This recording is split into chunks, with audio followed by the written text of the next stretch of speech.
Fingi ser submisso à minha esposa durante 7 anos, mas tudo era atuação. Agora, finalmente chegou o momento. O dia em que o ex-amante de Carla, Manuel Torres, voltou.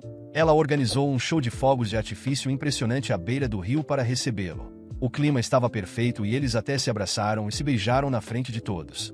Eu fiquei lá, em silêncio, apenas observando. Carla também organizou uma festa de boas-vindas para ele. No caminho para a festa, ela me olhou, nervosa, explicou. Faz tanto tempo que não via Manuel. Fiquei muito emocionada e o beijei. Irritado. Não. Imediatamente forcei um sorriso e respondi humildemente. Claro que não. Enquanto você estiver feliz, eu aceito qualquer coisa. Ela me lançou um olhar de leve irritação e desviou o olhar. Não sabia porque estava preocupada.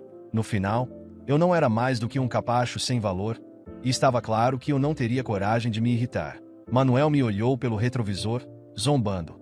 Carla, esse cara é um inútil. Humilham ele assim e nem consegue dizer uma palavra. Não é suficiente para você. Você deveria se divorciar e casar comigo. Apertei o volante com força, olhando de relance para Carla. Seus olhos brilharam, e eu poderia jurar que ela estava um pouco emocionada, mas ficou em silêncio por muito tempo, sem responder. Na festa, os amigos de Carla gritaram empolgados, dando as boas-vindas a Manuel, mas quando se voltaram para mim, seus sorrisos rapidamente se transformaram em zombarias. Alguém próximo começou a falar, me provocando. Todos sabem que Carla esteve apaixonada por Manuel durante 10 anos inteiros. Se não fosse pela partida repentina dele para o exterior, ela não teria ficado tão frágil e de coração partido para se apaixonar por um perdedor que se aproveitou da situação. Agora que o verdadeiro amor dela está de volta, está na hora de alguns se darem conta e recuarem. Não acha? Graças a Carla, ninguém na festa me respeitava, mas fingi não perceber. Em silêncio, observei Carla no meio da pista de dança. Manuel tomou um gole de vinho, puxou Carla para si e a beijou apaixonadamente. Ela timidamente tentou corresponder ao beijo, mas percebeu que sua taça estava vazia. Virou-se para mim e reclamou. Javier, encha minha taça. Não está vendo que está vazia. Corri para servir mais vinho, mas ela me empurrou com desprezo e voltou a beijar Manuel. De repente, Manuel agarrou meu braço, impedindo-me de sair. Ele me olhou de cima a baixo com desdém.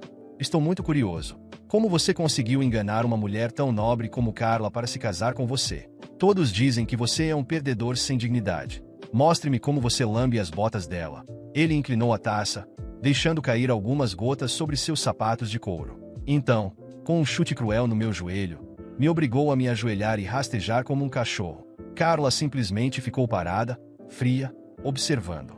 Cerrei os dentes e me ajoelhei, limpando os sapatos de Manuel com a manga. Enquanto as risadas zombeteiras preenchiam o ar, vislumbrei o olhar de Carla. Estava cheio de desprezo. Ela caminhou até mim e me deu um chute forte. Você é um miserável patético. Afaste-se de mim, fez uma pausa e acrescentou. Vou ficar com Manuel esta noite. Entendi imediatamente e silenciosamente reservei um quarto de hotel para eles.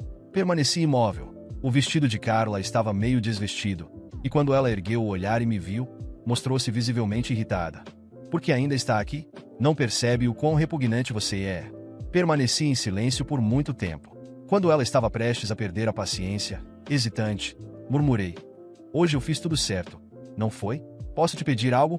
Por favor, não se divorcie de mim. Sua expressão mudou, transformando-se em um sorriso de escárnio. Você, sem um pingo de dignidade, um inútil, como se atreve a querer ficar ao meu lado?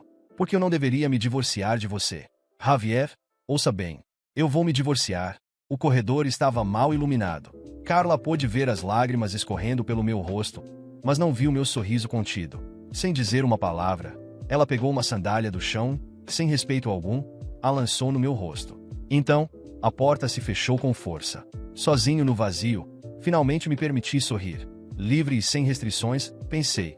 Divórcios. Por mim, não há problema. Todos estavam convencidos de que eu estava completamente apaixonado por Carla. Achavam que eu era um capacho sem solução. Carla aproveitava essa suposta devoção, humilhando-me descaradamente e descontando sua frustração em mim toda vez que algo não saía como esperado. Mas o que ela nunca imaginou é que minha relação com ela durante esses 7 anos não era por amor, mas sim por um contrato. Naquela noite, sentado no carro com a mãe de Carla, Letícia Martinez, ela suspirou profundamente e disse: Javier, sei que esses 7 anos não foram fáceis para você. Agora que o contrato chegou ao fim, Encontre uma maneira de terminar essa relação e recuperar sua liberdade. Apenas certifique-se de que Carla nunca descubra a verdade. Na época, Carla estava devastada após ser abandonada por Manuel e havia caído em um estado crítico, chegando até a contemplar tirar a própria vida. Desesperada, Letícia decidiu contratar alguém que pudesse ajudá-la a superar a dor, estabilizar sua vida e, eventualmente, retomar a carreira e os estudos. Foi aí que eu entrei. Recém-formado em uma universidade prestigiada, mas afundado em dívidas e sem rumo. A oferta era tentadora. Um contrato de 7 anos com um salário anual de 5 milhões de dólares. Aceitei sem pensar muito. Minha tarefa era interpretar o papel de um marido devoto, e agora que o prazo havia chegado ao fim, finalmente poderia deixar de atuar. Depois de tanto tempo sendo o homem submisso que todos viam, eu estava prestes a recuperar minha vida. Ao chegar em casa naquela noite, encontrei um pacote na porta. Vinha de Eloriad, uma região remota. Dentro, havia esculturas de madeira finamente talhadas, cuidadosamente embaladas em espuma protetora. Não pude evitar sorrir ao ver aquilo. Foi um sorriso genuíno, uma raridade após anos fingindo. Naquela noite, dormi profundamente, algo que não fazia há muito tempo. Na manhã seguinte, recebi uma mensagem de Carla, algo que não acontecia há anos. A mensagem era fria e direta. Traga sua identidade. Nos vemos no cartório. Suspirei aliviado e não consegui evitar rir. Durante todo o trajeto até o cartório, ri comigo mesmo. Mas quando a vi, rapidamente mudei minha expressão para uma cheia de lágrimas e comecei a implorar para que ela não se divorciasse de mim. Como sempre, Carla revirou os olhos e exigiu que eu me desculpasse publicamente. Sem pensar, fiz isso imediatamente. Mas, para minha surpresa, isso só a enfureceu ainda mais. Com um tapa que ecoou, ela me olhou fixamente e sussurrou entre os dentes. Você é mesmo tão patético, Javier? Não tem um mínimo de dignidade. Quanto mais eu me submetia aos caprichos dela, mais ela parecia me desprezar. No entanto, quando eu a ignorava, era ela quem voltava implorando. Era difícil determinar quem realmente era o mais patético nessa relação. Para garantir que o divórcio ocorresse sem complicações, decidi me humilhar mais do que jamais havia feito. Carla, com um olhar gelado, me disse: se quer que continuemos casados, jure. Quero que jure que nunca vai se intrometer entre mim e Manuel, que vai nos deixar fazer o que quisermos. Você não é nada além da minha mascote. Sem hesitar, jurei imediatamente, com os olhos cheios de uma suposta sinceridade, até tremendo enquanto falava. À medida que mais pessoas se reuniam para assistir ao espetáculo, a expressão de Carla ficava ainda mais fechada. Estava claro que meu nível de submissão a enojava profundamente. Por dentro, eu não conseguia deixar de sorrir ao pensar que o divórcio estava mais próximo do que nunca. Finalmente, ela disse com desdém: está bem, não nos divorciaremos. Vamos embora. O que ela achava ser um gesto de bondade ressoou nos meus ouvidos como um trovão devastador. Fiquei parado, olhando para ela atônito, tentando entender como tudo aquilo havia chegado tão longe. Cheguei em casa naquela noite sem conseguir parar de pensar no que havia acabado de acontecer. Carla tinha se recusado a assinar os papéis do divórcio, mesmo depois de tudo o que eu fizera para encenar a humilhação mais absoluta. Minha submissão, que deveria tê-la deixado tão enojada a ponto de me libertar, havia, de alguma forma, surtido o efeito oposto. Subi as escadas lentamente, com o peso da situação pesando em meus ombros, mas por dentro, um fogo ardia. Algo dentro de mim dizia que era hora de encerrar tudo, de uma vez por todas. Naquela noite, sentei-me no escritório que raramente usava. Tirei do fundo de uma gaveta um envelope que Letícia havia me entregado no início de tudo. Dentro, estavam os documentos originais do contrato que me vinculavam a Carla por 7 longos anos. O papel ainda tinha o perfume que Letícia usava naquela época, um cheiro que me lembrava de como tudo começou. 7 anos, sussurrei para mim mesmo. 7 anos sendo o palhaço particular de uma mulher que nunca soube a verdade, que me tratava como nada mais que uma peça de mobília descartável. O contrato estipulava claramente que, ao fim do período acordado, eu estaria livre para seguir minha vida, e Letícia deveria garantir que Carla não interferisse. Mas o que ninguém sabia, nem mesmo Letícia, era que eu havia guardado provas suficientes para virar o jogo caso algo desse errado. Mensagens de texto, gravações de conversas e até mesmo registros financeiros que poderiam destruir Carla e sua mãe em um piscar de olhos. Eu era o homem submisso, sim, mas também o homem paciente. E paciência era algo que Carla nunca teve. No dia seguinte, Carla parecia mais fria do que nunca. Quando entrei na cozinha, ela estava sentada à mesa com uma xícara de café, os olhos fixos no celular. Nem se deu ao trabalho de me olhar quando murmurei um bom dia. Resolvi quebrar o silêncio. Carla, precisamos conversar. Ela finalmente levantou os olhos, mas a expressão dela era de puro tédio. O que foi agora? Vai chorar de novo? Já te disse que não vamos nos divorciar, então poupe seu discurso patético. Respirei fundo, tentando manter a calma. Por fora, ainda era o mesmo Javier que ela estava acostumada a manipular, mas por dentro, algo havia mudado. Não é sobre o divórcio, é sobre nós, sobre o que estamos fazendo com nossas vidas. Ela revirou os olhos e riu com desdém. Nossas vidas? Javier, você não tem vida.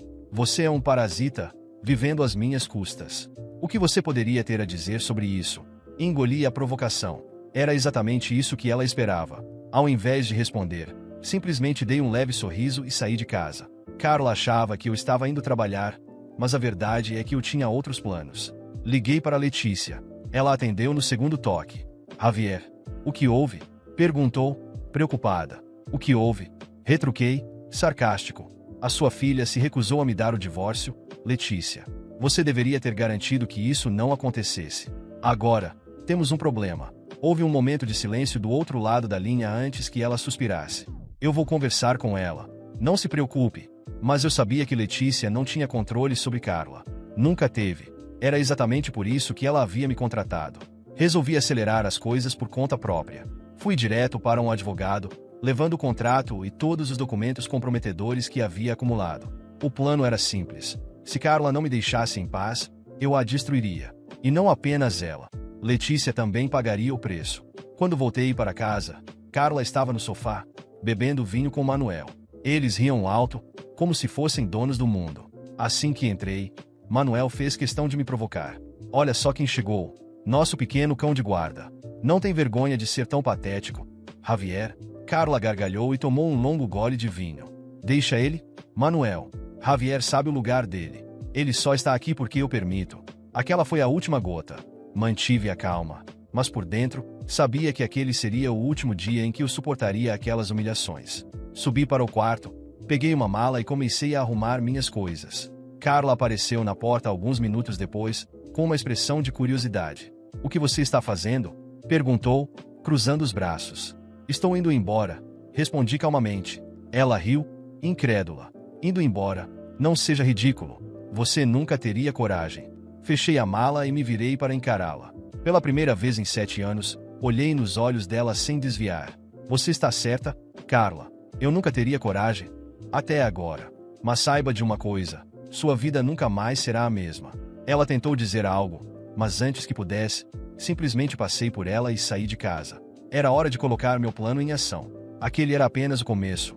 Ao sair pela porta da casa, senti um peso enorme ser retirado dos meus ombros. Carla ficou me observando enquanto eu me afastava, incrédula, os braços cruzados e a expressão de superioridade estampada no rosto. Vai mesmo sair assim? Ela gritou da porta. Javier, seja razoável. Você não tem para onde ir. Vai voltar rastejando, como sempre. Não respondi. Apenas continuei andando até o carro, carregando minha mala. Subi, liguei o motor e fui embora. Por dentro, mal conseguia conter o sorriso. Carla achava que eu era o homem quebrado que ela humilhava há anos, mas mal sabia ela que eu havia esperado pacientemente por esse momento. Tudo estava finalmente se encaixando. Nas semanas seguintes, Carla tentou me provocar. Mandava mensagens esporádicas, geralmente recheadas de ironia e desprezo. Você ainda está vivo. Não acha que já é hora de voltar para casa e pedir desculpas? Miguel e eu estamos ótimos sem você, sabia. Eu ignorei todas. Ela não tinha ideia de que minha vida já era completamente diferente. Mudei-me para uma nova casa, bem maior do que a que Carla acreditava ser dela. Não precisei de muito tempo para me estabelecer. Com os milhões que Letícia me pagou ao longo dos 7 anos, investi sabiamente. Fundos imobiliários, ações e até mesmo uma pequena empresa que agora prosperava. Enquanto Carla achava que eu era apenas um capacho sem ambições, a verdade era que eu havia acumulado uma fortuna que a deixaria boquiaberta. Um mês depois, decidi que era hora de colocar o plano em ação. Carla e Miguel haviam organizado um jantar para amigos na casa onde eu morei durante 7 anos. Fiz questão de aparecer, sem ser convidado, é claro. Quando abri a porta e entrei, Carla parecia incrédula. Ela estava rindo de algo que Miguel havia dito, mas o sorriso desapareceu assim que me viu. O que você está fazendo aqui? Ela perguntou, claramente desconfortável. Resolvi passar para conversar com vocês. Minha voz era calma, mas carregava um tom que imediatamente chamou a atenção dos presentes. Miguel me olhou com desdém, como sempre. Escuta, idiota, ninguém te quer aqui. Carla e eu estamos muito bem sem você. Eu ri, balançando a cabeça. Oh, eu sei que vocês estão bem, ou pelo menos acham que estão. Tirei um envelope do bolso e o coloquei na mesa. Mas talvez queiram dar uma olhada nisso antes de continuarem. Carla pegou o envelope com irritação, mas, ao ler o conteúdo, sua expressão mudou para puro pânico. Miguel se inclinou para ler por cima do ombro dela, e logo sua expressão de superioridade também desapareceu. O que é isso? Ele perguntou, confuso. É simples, expliquei, cruzando os braços. A casa em que vocês estão sentados não é dela, nunca foi. Pertence à minha empresa.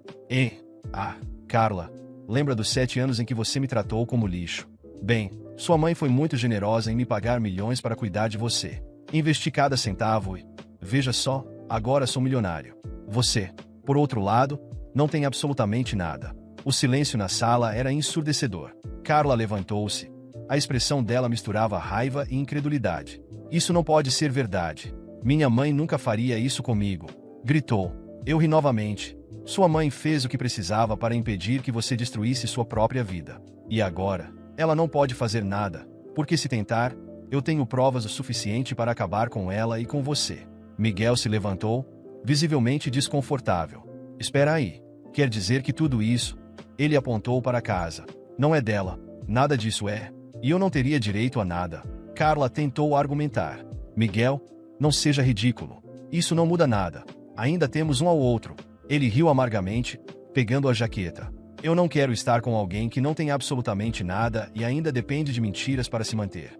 Boa sorte com sua vida, Carla. Estou fora. Ela tentou detê-lo, mas Miguel saiu sem olhar para trás.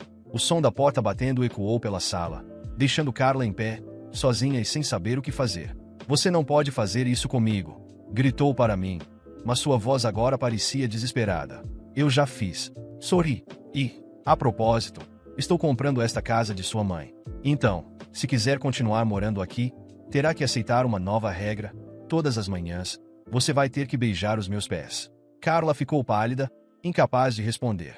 Sai da casa sem olhar para trás, deixando-a digerir o que acabará de acontecer. Nos dias seguintes, Carla tentou buscar a ajuda de Letícia. Foi até a casa da mãe, gritando e exigindo explicações. Letícia, no entanto, estava cansada da filha e de seus dramas. Eu fiz o que podia por você, Carla. Se perdeu tudo, a culpa é sua. Não conte comigo para consertar seus erros. Sem mãe, sem Miguel e sem dinheiro, Carla finalmente entendeu o que era ser humilhada. Hoje, ela vive de favor na casa que eu comprei, cumprindo todas as condições que impus. Toda manhã, ela se ajoelha, beija meus pés e limpa cada centímetro da casa. O que antes era o símbolo de sua arrogância agora é o palco de sua queda. A cada dia que passa, Carla experimenta o que é ser desprezada, enquanto eu saboreio cada segundo da minha liberdade. A justiça, afinal, foi feita.